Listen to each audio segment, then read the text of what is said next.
I think one of my favorite quotes yesterday was Yankees GM Brian Cashman basically calling the Red Sox the Golden State Warriors. What does he mean by that, do you think?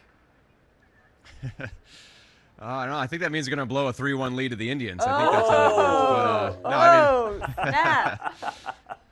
no, I think they're stacked. What can you say? It's baseball's answer to the super team, and the Cubs were last year's super team and still are, and they're still adding on. But we went a few years in baseball without a 100-win team, and then we had the Cardinals in 2015, and the Cubs won 103 last year, and the Red Sox, if anybody's set up to do it again in 2017, it'll be the Red Sox.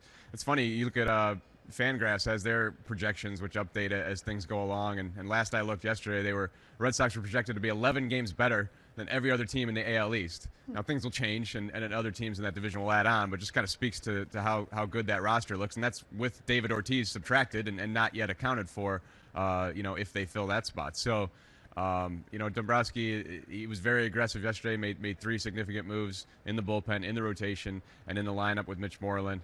So a lot of the heavy lifting was done in one day, or at least completed in one day.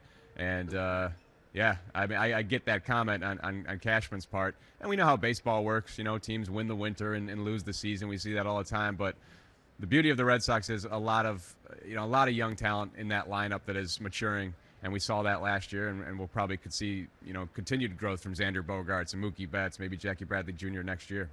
They're the off-season champs, that's for sure. Yeah, right. We'll give them that title. And the Astros are also in that competition as well.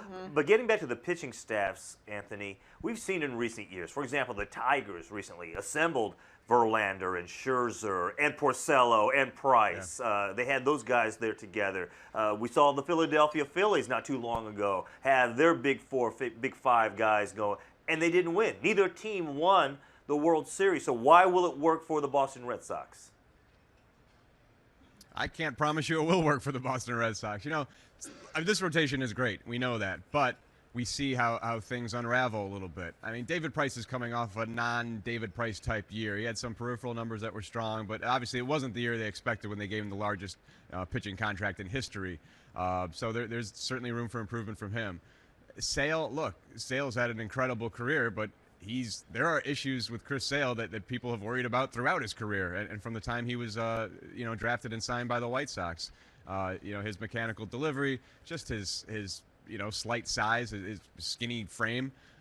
Is this guy going to be durable? He's certainly been durable, but you always wonder, if a breakdown will come there at any point. Rick Porcello varied between 2 extremes.